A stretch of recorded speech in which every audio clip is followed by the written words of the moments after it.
You probably play D&D, right? If you do, then you probably also have a crippling dice addiction. Am I correct? Well, then I'm going to feed that addiction with a discount code because today's video is sponsored by Easy Roller Dice. They're a fantastic company that I genuinely enjoy working with. All their products are stylish and very well made, and it's all heckin' cheap. If you punch in the code RUNE when you check out, you save 20% off your entire purchase, they toss me a shiny coin, and everyone's happy. But if you want to save even more than that, they also have one or more daily deals that range from 25 to 60% off. I swear it feels like they're giving stuff away. They've got dice sets for D&D and other games, packs of specific dice types, dice bags, cups, jails, these cool case things, and even barware. Actually, I'm gonna grab this cup, it looks cool. I strongly recommend you go and check them out, look through the inventory, and maybe buy 1 or 2 sets of dice that you definitely don't need. Alright, thank you Easy Roller Dice, you am very good. Here's another one of those video things that I make. I know we've all asked ourselves the age-old question, which would be worse to have as an enemy? A 50-foot tall, 200-ton lizard from ancient Earth, or a guy with a lot of money? Well, here at runesmith.com/YouTube, we did a research to find the answer, so let's do the thing where you watch the video I made about it. The first thing I wanted to do is break the illusion of D&D mechanics, because that's some bullshit. Challenge ratings are a joke, and whoever wrote Storm King's Thunder delivered the punchline with Lifferlass. Just look at this. Now look at this. Now that credibility has been shattered, we need to answer the question of what danger even is. A thing that causes harm. Okay, cool, that's very clarifying. I personally believe that harm comes in more forms than just cuts, bruises, and being turned into a 2-dimensional object under the foot of a giant lizard. Harm is pretty much anything that affects you negatively. We've got sickness, poverty, unwarranted hatred, ignorance, a big nasty scar from that time you fell over on a scooter and almost lost half of your lip. Bad stuff. There's a lot of it out there and it comes in a lot of different shapes. We should know, this is a dying timeline for sure. Imagine if we threw a Tarrasque into this mix. I don't think too much would change, honestly. For all we know, there could just be one in the ocean right now. It's 2020, we have VR, and we've only explored 5% of the ocean.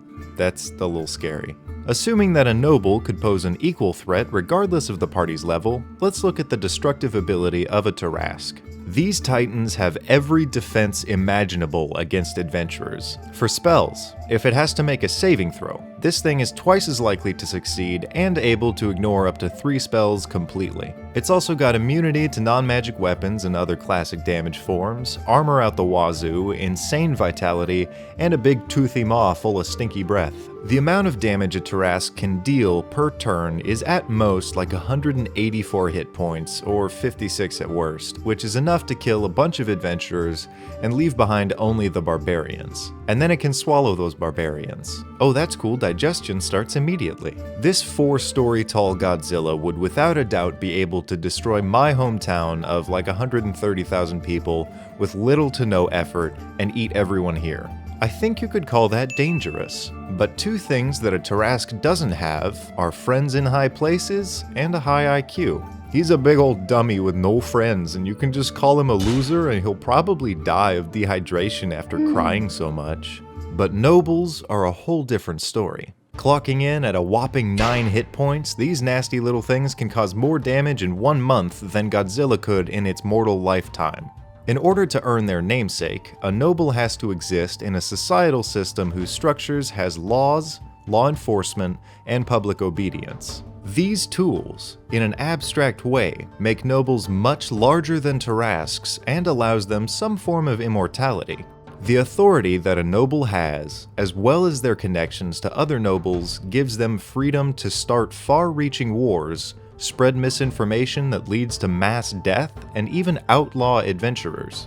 With strong skills in deception and persuasion, they can convince a party to join them, or start a slander campaign to ruin the public opinion of adventurers forever. So I'll pose the question, which is worse in the long run? Everyone hating you because of a lie, never being able to find a new quest to go on because no one will pay you, or being digested by a big lizard for 6 to 18 seconds. I think the nail in the coffin of this argument for me is what happens once you defeat one or the other. If you manage to actually kill a Tarrasque, You go down in history books as one of the world's greatest heroes. You gain the favor of the local area for as long as you live, and you get some cool materials for a new set of armor. If you slay a noble, you get put in jail. And all the negative actions taken by the noble have persisting effects, and there's a high probability that one of their many friends is more than happy to take their place. But what if a Tarrasque were to go up against a noble? They are siege monsters. They're too stupid to understand speech, and a little too big to put under arrest. I think it wouldn't be a very even match, and I'd bet at least 36 Mario coins on the big lizard. Honestly, my real point here isn't to throw shade at people or say that these are absolute facts, but I think what I wanted to prove is that danger and difficulty are not sliding scales. It's a subjective thing, like a big game of quartz parchment shears. Like how a barbarian can kill anything unless they're feared, because then they can't move up to it and they can't attack. Or a paladin that can kill about anything without fear, but can't handle moral dilemmas. Or how a bard can win over an entire town, but dies from a baby slapping them. Don't use challenge rating. Find out your party's kryptonite, and sprinkle in monsters that have it. I really like City of Mist, a game that has a 1 to 6 difficulty scale that you can apply to pretty much any route of beating your opponent, and you can have several.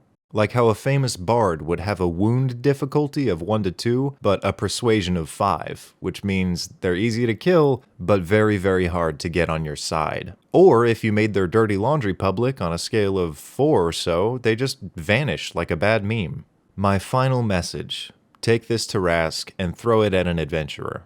Bye.